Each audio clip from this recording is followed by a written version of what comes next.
सब प्रेम से बोलो सियापति रामचंद्र महाराज की जय। राम भक्त हनुमान की जय। आज की वीडियो में आप सुनेंगे चैत्र मास महात्म्य के अध्याय 4 की कथा। जब सप्त ऋषियों ने माता पार्वती से कहा कि नारद जी के उपदेश से तुमने उस समय हमारी बात नहीं सुनी, अब तो तुम्हारा प्रण झूठा हो गया, क्योंकि महादेव जी ने काम को ही भस्म कर दिया। ये सुनकर पार्वती जी मुस्कुराकर बोली, हे विज्ञानी मुनिवरों, आपने उचित ही कहा। आपकी समझ में शिवजी ने कामदेव को अब जलाया है। अब तक तो वे विकार युक्त ही रहे, किंतु हमारी समझ से तो शिवजी सदा से ही योगी, अजन्मा, अनिंद्य, काम रहित और भोगहीन है। और यदि मैंने शिवजी को ऐसा समझकर ही मन, वचन और क्रम से प्रेम सहित उनकी सेवा की है, तो हे मुनिवरों सुनिए, वे कृपा निधान भगवान मेरी प्रतिज्ञा को सत्य करेंगे। आपने जो ये कहा कि शिवजी ने कामदेव को भस्म कर दिया, यही आपका बड़ा भारी अविवेक है। हे तात, अग्नि का तो ये सहज स्वभाव ही है कि पाला उसके समीप कभी भी जा नहीं सकता, और जाने पर वे अवश्य नष्ट हो जाएगा। महादेव जी और कामदेव के संबंध में भी यही न्याय समझना चाहिए। पार्वती के वचन सुनकर और उनका प्रेम तथा विश्वास देकर मुनि हृदय में बड़े प्रसन्न हुए। वे भवानी को सर नवाकर चल दिए और हिमाचल के पास पहुंचे। उन्होंने पर्वतराज हिमाचल को सब हाल सुनाया। कामदेव का भस्म होना सुनकर हिमाचल बहुत दुखी हुए। फिर मुनियों ने रति के वरदान की बात कही। उसे सुनकर हिमवान ने बहुत सुख माना। शिवजी के प्रभाव को मन में विचार कर हिमाचल ने श्रेष्ठ मुनियों को आदर पूर्वक बुला लिया और उनसे शुभ दिन, शुभ नक्षत्र और शुभ घड़ी शोधवाकर वेद की विधि के अनुसार शीघ्र ही लगन निश्चय करवाकर लिखवा लिया। फिर हिमाचल ने वे लगन पत्रिका सप्तऋषियों को दे दी और चरण पकड़कर उनकी विनती की। उन्होंने जाकर वे लगन पत्रिका ब्रह्मा जी को दी। उसको पढ़ते समय उनके हृदय में प्रेम समाता नहीं था। ब्रह्मा जी ने लगन पढ़कर सबको सुनाया। उसे सुनकर सब मुनि और देवताओं का सारा समाज हर्षित हो गया।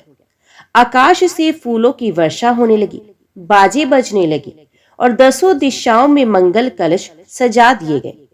सब देवता अपने भांति भांति के वाहन और विमान सजाने लगे। कल्याणप्रद मंगल शगुन होने लगे और अप्सराएं गाने लगी। शिवजी के गण शिवजी का श्रृंगार करने लगे।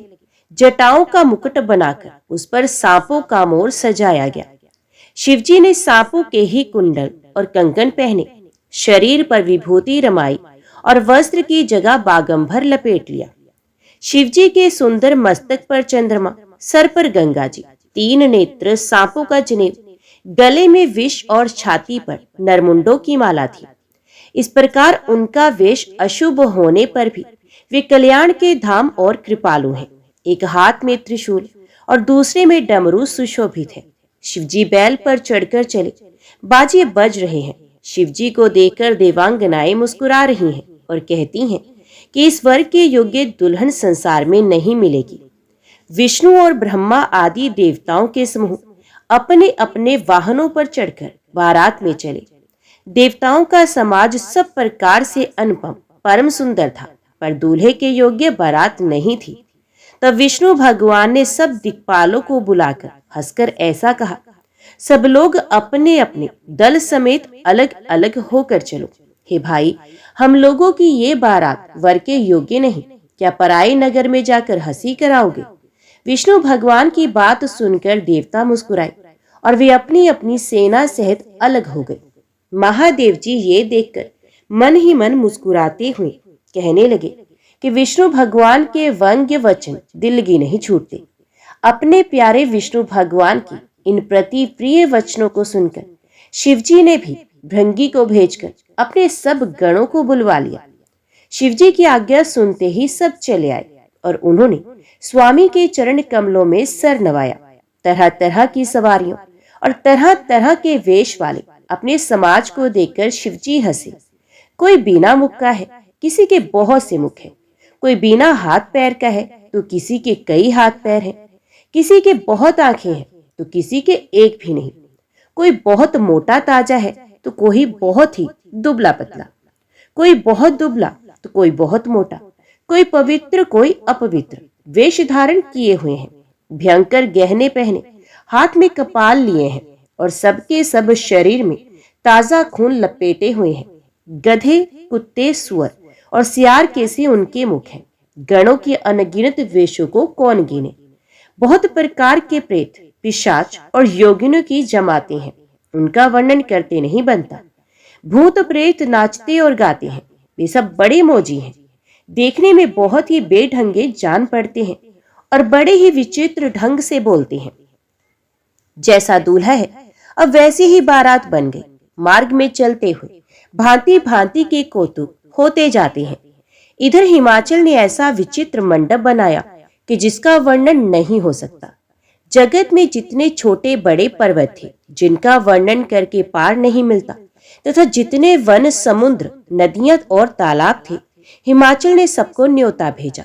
ये सब अपनी इच्छा अनुसार रूप धारण करने वाले, सुंदर शरीर धारण कर सुंदर स्त्रियों और समाजों के साथ हिमाचल के घर गए। सभी स्नेह सहित मंगल गीत गाते हैं। हिमाचल ने पहले से ही बहुत से घर सजवा रखे थे। यथा योग्य उन स्थानों में सब लोग उतर गए। नगर की सुंदर शोभा देखकर ब्रह्मा की रचना चातुरी भी तुच्छ लगती थी। नगर की शोभा देखकर ब्रह्मा की निपुणता सचमुच तुच्छ लगती है। वन, बाग, कुएं, तालाब, नदियां सभी सुंदर हैं, उनका वर्णन कौन कर सकता है। घर घर बहुत से मंगल सूचक तोरण और ध्वजा पताकाएं सुशोभित हो रही हैं। वहां के सुंदर और चतुर स्त्री पुरुषों की छवि देखकर मुनियों के भी मन मोहित हो जाते हैं। जिस नगर में स्वयं जगदम्बा ने अवतार लिया, क्या उसका वर्णन हो सकता है। वहां रिद्धि सिद्धि संपत्ति और सुख नित्य नए बढ़ते जाते हैं। बारात को नगर के निकट आई सुनकर नगर में चहल पहल मच गई, जिससे उसकी शोभा और भी बढ़ गई। अगवानी करने वाले लोग बनाव श्रृंगार करके तथा नाना प्रकार की सवारियों को सजाकर आदर सहित बारात को लेने चले। देवताओं के समाज को देखकर सब मन में प्रसन्न हुए और भगवान विष्णु को देखकर तो बहुत ही सुखी हुए, किंतु जब शिवजी के दल को देखने लगे तब तो उनके सब वाहन डरकर भाग चले। कुछ बड़ी उम्र के समझदार लोग धीरज धरकर वहीं डटे रहे। लड़के तो सब अपने प्राण लेकर भागे। घर पहुंचने पर जब माता पिता पूछते हैं तब वे भय से कांपते हुए शरीर से ऐसा वचन कहते हैं, क्या कहें, कोई बात कही नहीं जाती। ये बारात है, ये यमराज की सेना। दूल्हा पागल है और बैल पर सवार है। सांप कपाल और राख ही उसके गहने हैं। दूल्हे के शरीर पर राख लगी है, सांप और कपाल के गहने हैं। वे नंगा जटाधारी और भयंकर है। उसके साथ भयानक मुख वाले भूत प्रेत पिशाच योगिनियां और राक्षस हैं। जो बारात को देखकर जीता बचेगा सचमुच उसके बड़े ही पुण्य हैं और वही पार्वती का विवाह देखेगा। लड़कों ने घर घर यही बात कही। महेश्वर का समाज समझकर सब लड़कों के माता पिता मुस्कुराते हैं। उन्होंने बहुत तरह से लड़कों को समझाया कि निडर हो जाओ, डर की कोई बात नहीं। अगवान लोग बारात को ले आए। उन्होंने सबको सुंदर चनवासे में ठहरने को दिया। मैना, पार्वती जी की माता, ने शुभ आरती सजाई और उनके साथ की स्त्रियां उत्तम मंगल गीत गाने लगी। सुंदर हाथों में सोने का थाल शोभित है। इस प्रकार मैना हर्ष के साथ शिवजी का दर्शन करने चली। जब महादेव जी को भयानक वेश में देखा तब तो स्त्रियों के मन में बड़ा भारी भय उत्पन्न हो गया। बहुत ही डर के मारे भागकर वे घर में घुस गई और शिवजी जहां जनवासा था वहां चले गए। मैना के हृदय में बड़ा दुख हुआ।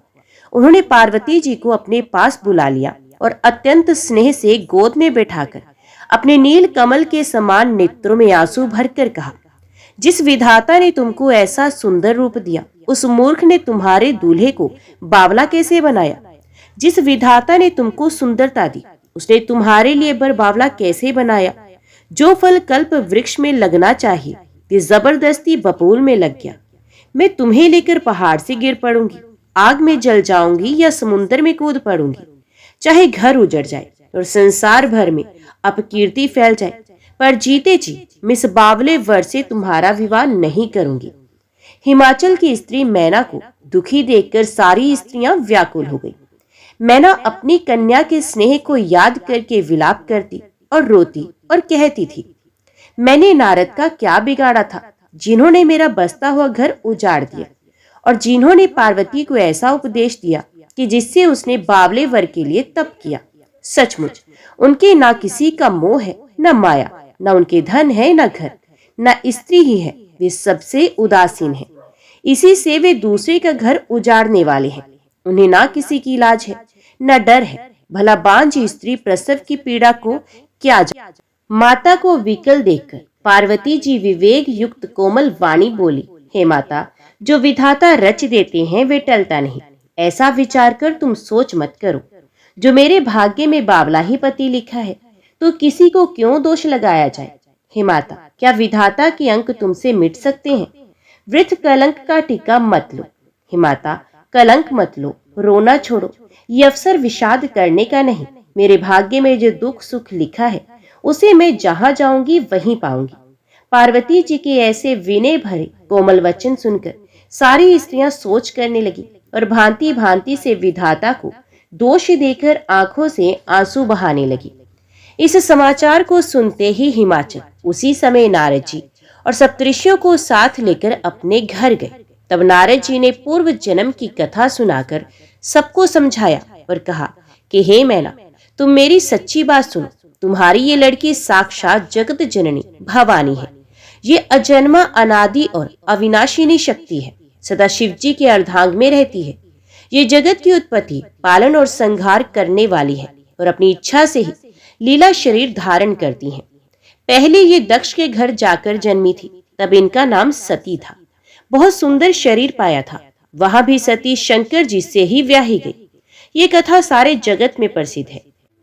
एक बार इन्होंने शिव जी के साथ आते हुए राह में रघुकुल रूपी कमल के सूर्य श्री रामचंद्र जी को देखा।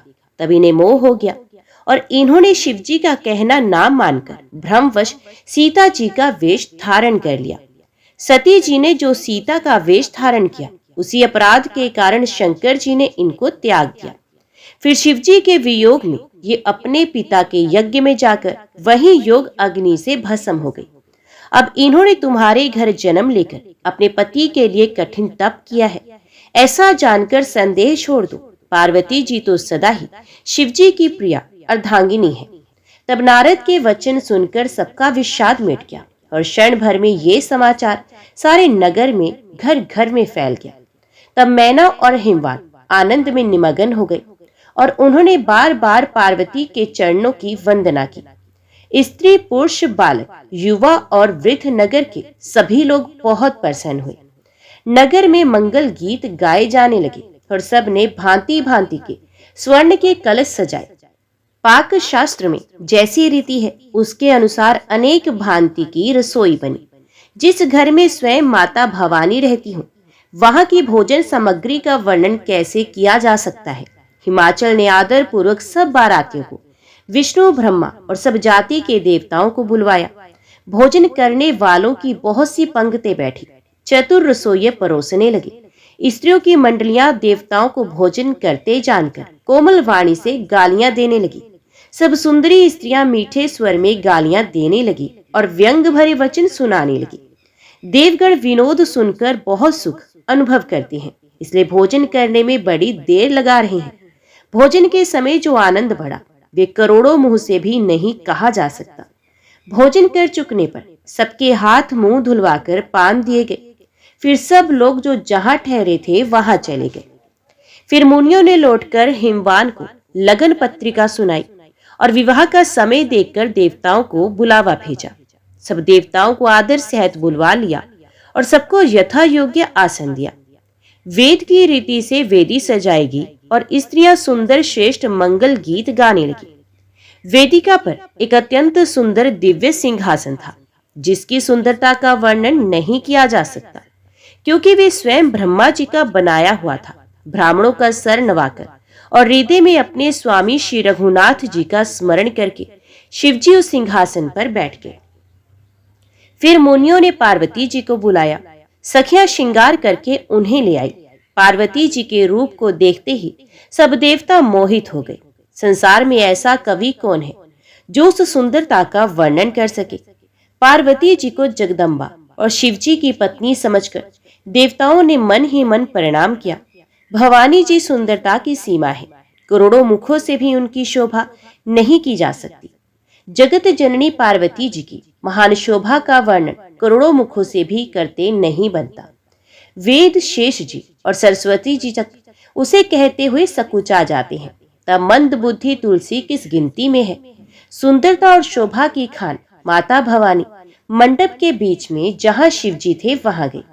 वे संकोच के मारे पति शिवजी के चरण कमलों को देख नहीं सकती, परंतु उनका मन रूपी भोरा तो वहीं रसपान कर रहा था। मुनियों की आज्ञा से शिवजी और पार्वती जी ने गणेश जी का पूजन किया। मन में देवताओं को अनादि समझकर कोई इस बात को सुनकर शंका न करे कि गणेश जी तो शिव पार्वती की संतान है, अभी विवाह से पूर्व ही ये कहां से आ गए।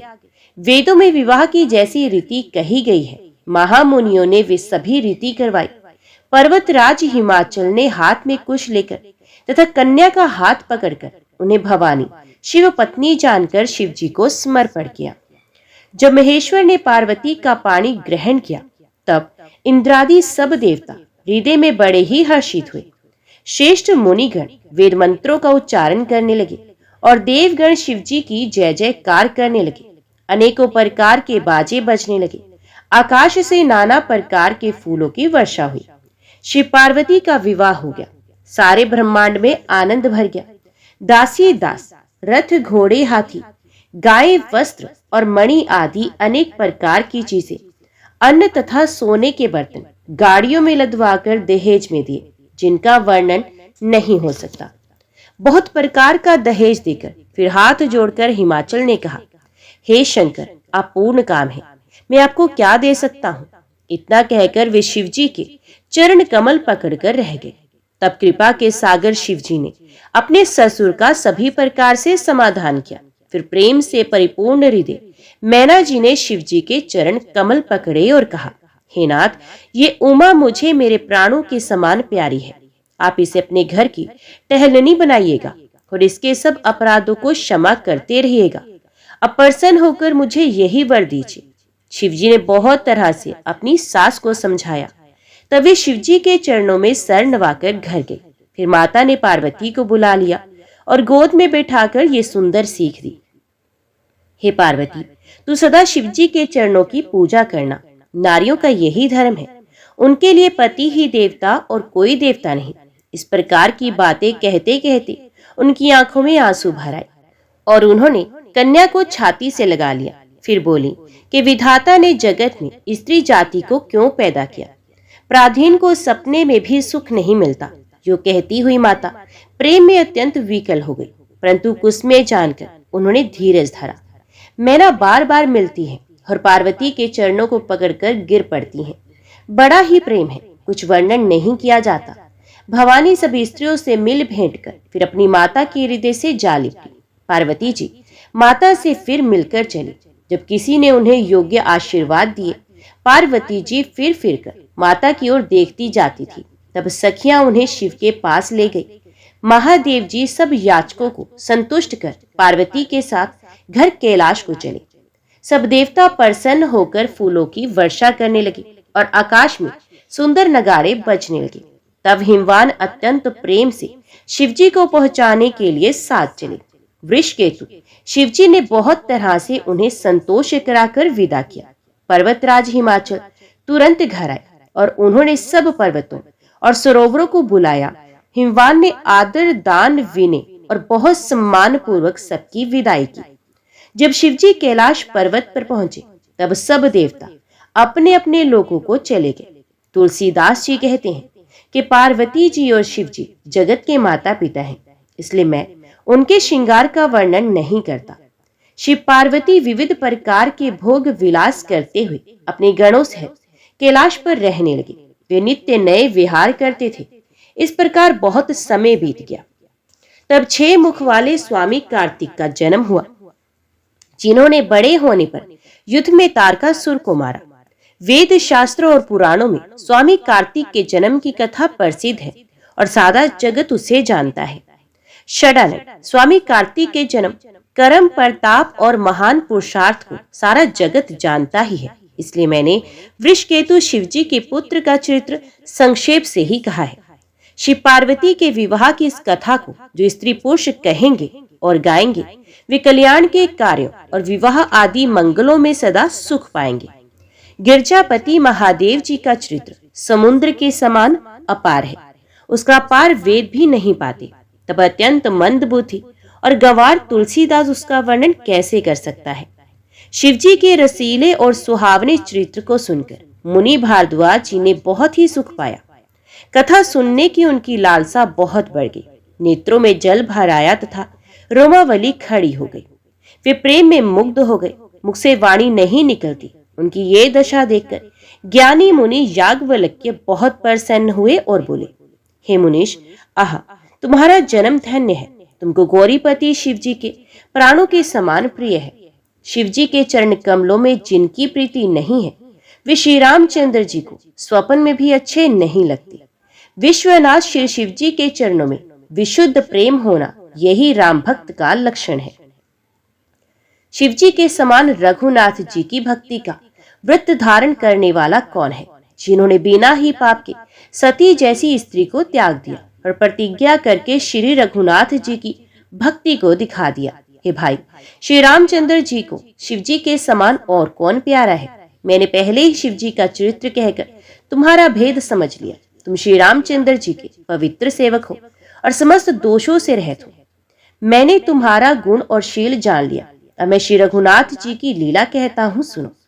हे मुनि, सुनो, आज तुम्हारे मिलने से मेरे मन में जो आनंद हुआ है, वे कहा नहीं जा सकता। हे मुनीश्वर, रामचरित्र अत्यंत अपार है, सो करोड़ शेष जी भी उसे नहीं कह सकते। तथापि जैसा मैंने सुना है, वैसा वाणी के स्वामी प्रेरक और हाथ में धनुष लिए हुए प्रभु श्री रामचंद्र जी का स्मरण करके कहता हूँ। सरस्वती जी कठपुतली के समान है और अंतर्यामी स्वामी श्री रामचंद्र जी सूत पकड़कर कठपुतली को नचाने वाले सूत्रधार हैं। अपना भक्त जानकर जिस कवि पर वे कृपा करते हैं, उसके हृदय रूपी आंगन में सरस्वती को वे नचाया करते हैं। उन्हीं कृपालु श्री रघुनाथ जी को मैं प्रणाम करता हूँ और उन्हीं के निर्मल गुणों की कथा को कहता हूँ। कैलाश पर्वतों में श्रेष्ठ बहुत ही रमणीय है, जहाँ शिव पार्वती जी सदा निवास करते हैं। सिद्ध तपस्वी योगीगण, देवता, किन्नर और मुनियों के समूह उस पर्वत पर रहते हैं। वे सब बड़े पुण्य आत्मा है और आनंद कंद श्री महादेव जी की सेवा करते हैं। जो भगवान विष्णु और महादेव जी से विमुख हैं और जिनकी धर्म में प्रीति नहीं, वे लोग स्वप्न में भी वहां नहीं जा सकते। उस पर्वत पर एक विशाल बरगद का पेड़ है, जो नित्य नवीन और सब काल 6 ऋतुओं में सुंदर रहता है। वहां तीनों प्रकार की शीतल, मंद और सुगंध वायु बहती रहती है और उसकी छाया बड़ी ठंडी रहती है। वे शिवजी के विश्राम करने का वृक्ष है, जिसे वेदों ने गाया है। एक बार प्रभु श्री शिवजी उस वृक्ष के नीचे गए और उसे देखकर उनके हृदय में बहुत आनंद हुआ। अपने हाथ से बागंबर बिछाकर कृपालु शिवजी स्वभाव से ही बिना किसी खास प्रयोजन के वहां बैठ गए।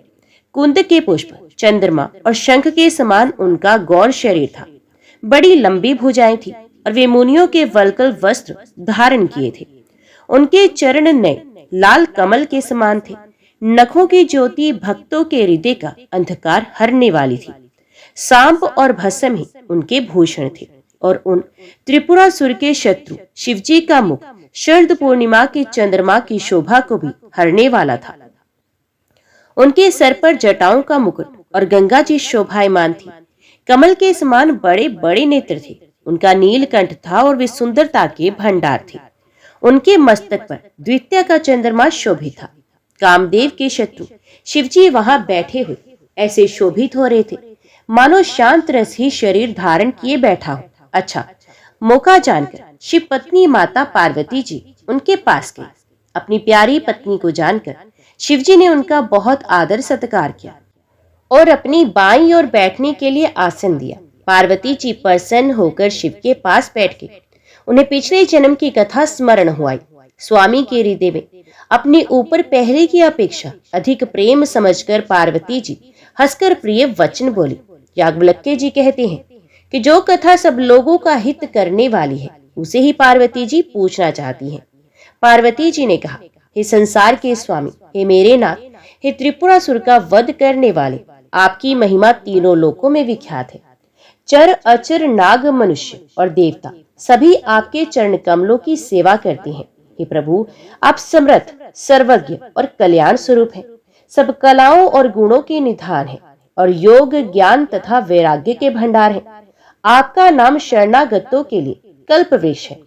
हे सुख की राशि, यदि आप मुझ पर प्रसन्न हैं और सचमुच मुझे अपनी दासी या अपनी सच्ची दासी जानते हैं, तो हे प्रभु, आप श्री रघुनाथ जी की नाना प्रकार की कथा कहकर मेरा अज्ञान दूर कीजिए। जिसका घर कल्प वृक्ष के नीचे हो, वे भला दरिद्रता से उत्पन्न दुख को क्यों सहेगा। हे शशि भूषण, हे नाथ, हृदय में ऐसा विचार कर मेरी बुद्धि के भारी भ्रम को दूर कीजिए। हे प्रभु, जो ब्रह्म के ज्ञाता और वक्ता मुनि हैं, वे श्री रामचंद्र जी को अनादि ब्रह्म कहते हैं और शेष, सरस्वती, वेद और पुराण सभी श्री रघुनाथ जी का गुण गाते हैं। और हे कामदेव के शत्रु, आप भी दिन रात आदर पूर्वक राम राम जपा करते हैं। ये राम वही अयोध्या के राजा के पुत्र हैं या अजन्मा, निर्गुण और अगोचर कोई और राम है? यदि वे राजपुत्र हैं तो ब्रह्म कैसे, और यदि ब्रह्म है तो स्त्री के विरह में उनकी मति बावली कैसे हो गई? इधर उनके ऐसे चरित्र देखकर और उधर उनकी महिमा सुनकर मेरी बुद्धि अत्यंत चकरा रही है। यदि इच्छा रहे व्यापक समर्थ ब्रह्म कोई और है तो हे नाथ, मुझे उसे समझाकर कहिए। मुझे नादान समझकर मन में क्रोध ना लाइए। जिस तरह मेरा मोह दूर हो जाए वही कीजिए। मैंने पिछले जन्म में वन में श्री रामचंद्र जी की प्रभुता देखी थी, परंतु अत्यंत भयभीत होने के कारण मैंने वे बात आपको नहीं सुनाई। तो भी मेरे मलिन मन को बोध ना हुआ। उसका फल भी मैंने अच्छी तरह से पा लिया। अब भी मेरे मन में कुछ संदेह है, आप कृपा कीजिए। मैं हाथ जोड़कर विनती करती हूँ। हे प्रभु, आपने उस समय मुझे बहुत तरह से समझाया था, फिर भी मेरा संदेह नहीं गया। हे नाथ, ये सोचकर मुझ पर क्रोध ना कीजिए। मुझे अब पहले जैसा मोह नहीं है। अब तो मेरे मन में राम कथा सुनने की रुचि है। हे शेषनाग को अलंकार रूप में धारण करने वाले देवताओं के नाथ, अब श्री रामचंद्र जी के गुणों की पवित्र कथा को कहिए। मैं पृथ्वी पर सर टेककर आपके चरणों की वंदना करती हूँ और हाथ जोड़कर विनती करती हूँ। आप वेदों के सिद्धांत को निचोड़कर श्री रघुनाथ जी का निर्मल यश वर्णन कीजिए। यद्यपि स्त्री होने के कारण मैं उसे सुनने की अधिकारिणी नहीं हूँ, तथापि मैं मन, वचन और क्रम से आपकी दासी हूँ। संत लोग जहाँ आर्त अधिकारी पाते हैं, वहाँ गूढ़ तत्व भी उससे नहीं छिपाते। हे देवताओं के स्वामी, मैं बहुत ही दीनता से पूछती हूँ, आप मुझ पर दया करके श्री रघुनाथ जी की कथा को कहिए। पहले तो वे कारण विचार कर बताइए जिससे निर्गुण ब्रह्म सगुण रूप धारण करता है। फिर हे प्रभु, श्री रामचंद्र जी के अवतार की कथा को कहिए तथा उनका उदार बाल चरित्र भी कहिए। फिर जिस प्रकार उन्होंने श्री जानकी जी से विवाह किया वे कथा कहिए।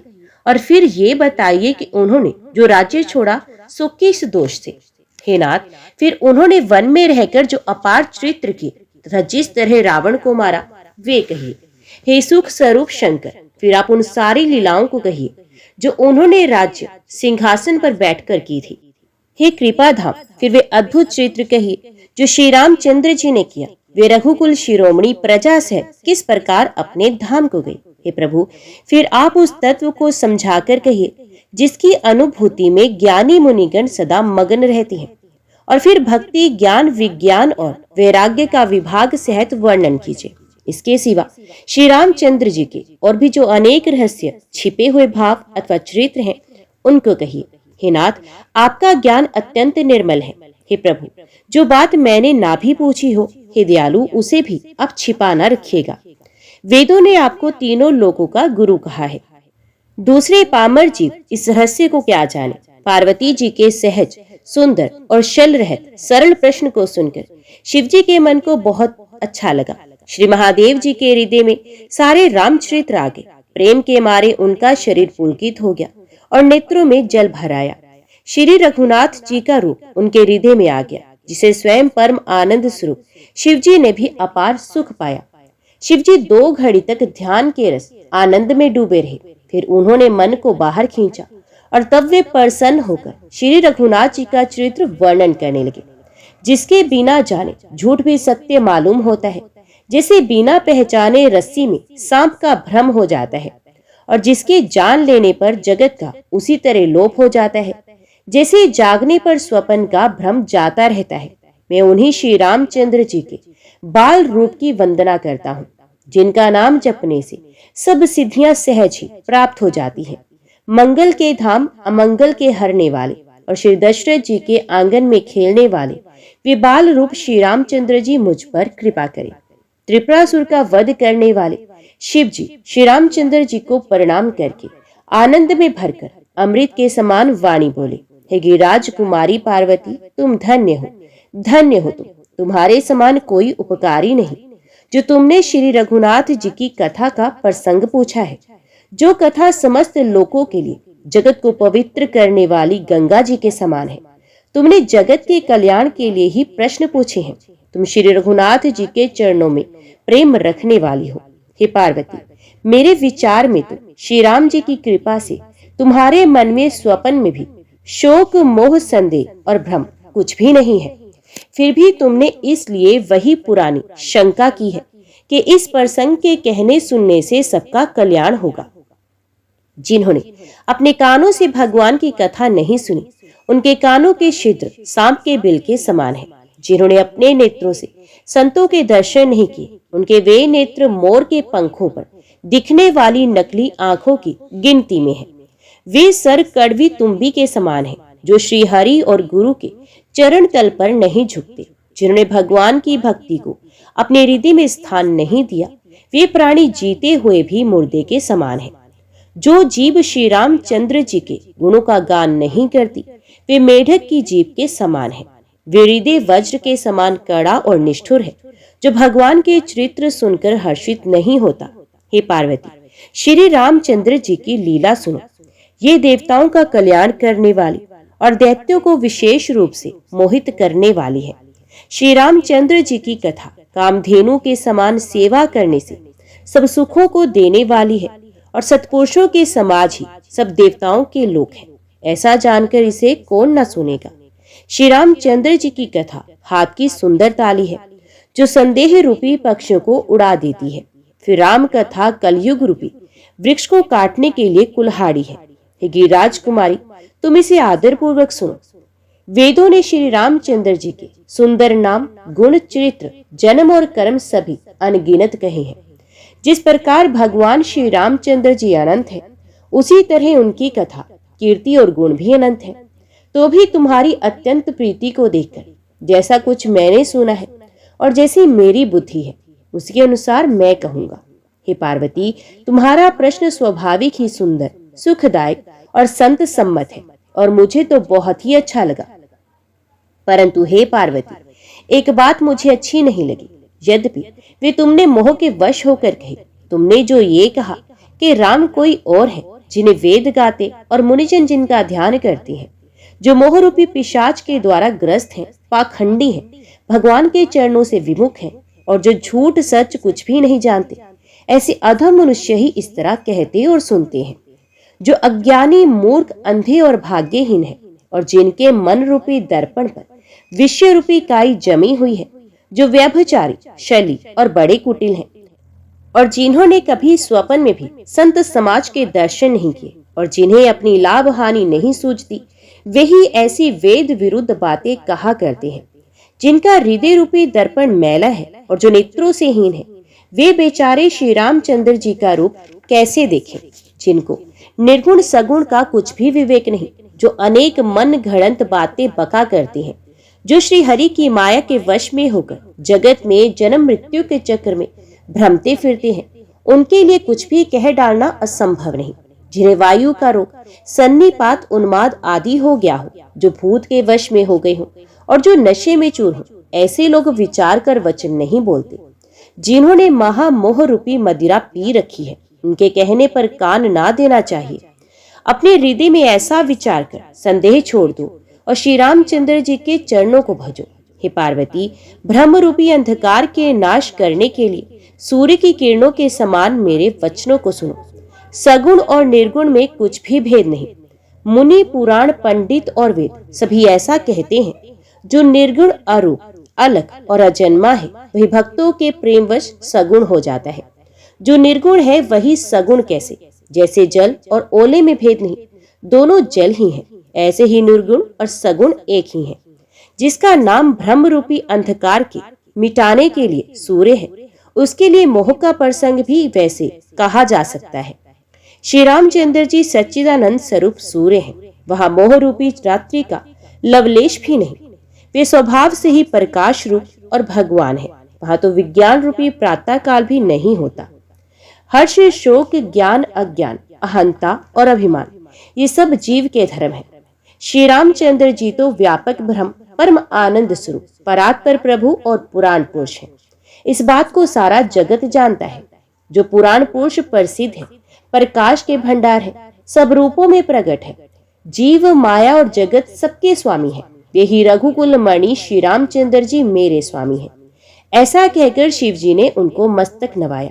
अज्ञानी मनुष्य अपने भ्रम को तो समझते नहीं और वे मूर्ख प्रभु श्री रामचंद्र जी पर उसका आरोप करते हैं। जैसे आकाश में बादलों का पर्दा देखकर कुविचारी लोग कहते हैं कि बादलों ने सूर्य को ढक लिया। जो मनुष्य आंख में उंगली लगाकर देखता है, उसके लिए तो दो चंद्रमा प्रकट है। हे पार्वती, श्री रामचंद्र जी के विषय में इस प्रकार मोह की कल्पना करना वैसा ही है जैसा आकाश में अंधकार, धुएं और धूल का दिखना। आकाश जैसे निर्मल और निर्लेप है, उसको कोई मलिन या स्पर्श नहीं कर सकता। इसी प्रकार भगवान श्री रामचंद्र जी नित्य निर्मल और निर्लेप है। विषय, इंद्रिय, इंद्रियों के देवता और जीवात्मा, ये सब एक की सहायता से एक चेतन होते हैं। इन सबका जो परम प्रकाशक है वही अनादि ब्रह्म अयोध्या नरेश श्री रामचंद्र जी हैं। ये जगत प्रकाश में है और श्री रामचंद्र जी इसके प्रकाशक हैं।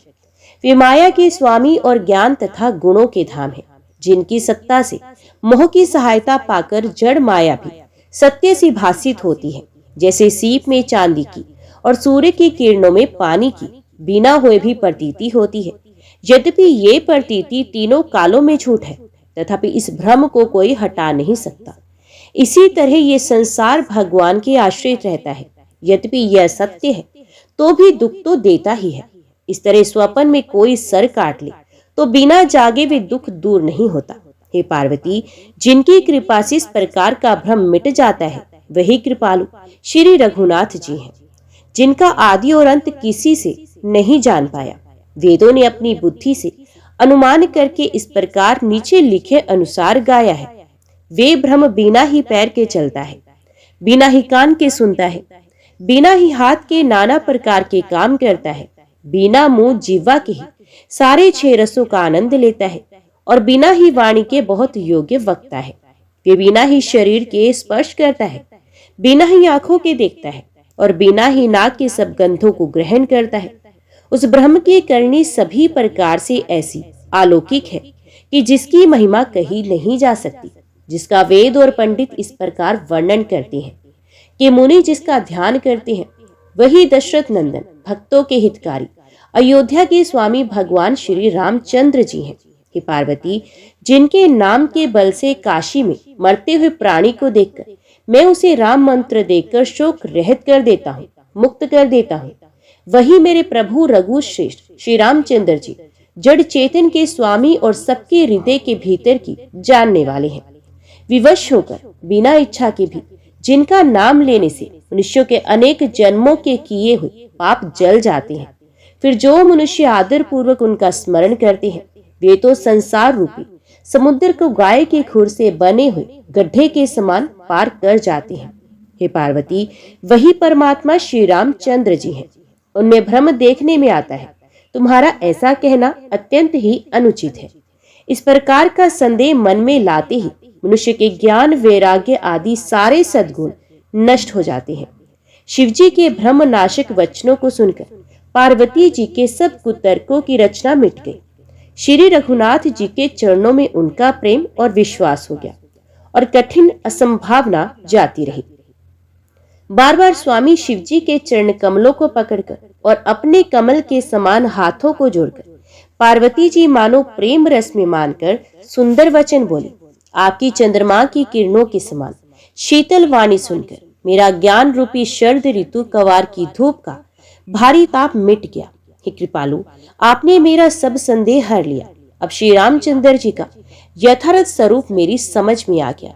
हे नाथ, आपकी कृपा से अब मेरा विषाद जाता रहा और आपके चरणों के अनुग्रह से तो मैं सुखी हो गई। यद्यपि मैं स्त्री होने के कारण स्वभाव से ही मूर्ख और ज्ञानहीन हूँ, तो भी अब आप मुझे अपनी दासी जानकर, हे प्रभु, यदि आप मुझ पर प्रसन्न हैं तो जो बात मैंने पहले आपसे पूछी थी वही कहिए।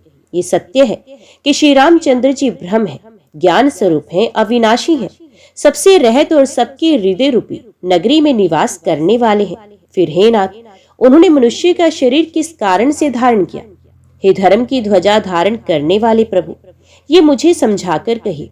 पार्वती के अत्यंत नम्र वचन सुनकर और श्री रामचंद्र जी की कथा में उनका विशुद्ध प्रेम देखकर तब कामदेव के शत्रु स्वाभाविक ही सुजान कृपा निधान शिव जी मन में बहुत ही हर्षित हुए और बहुत प्रकार से पार्वती की बड़ाई करके फिर बोले। सब प्रेम से बोलो, सियापति रामचंद्र महाराज की जय, राम भक्त हनुमान की जय। आगे की कथा हम अगले अध्याय में सुनेंगे।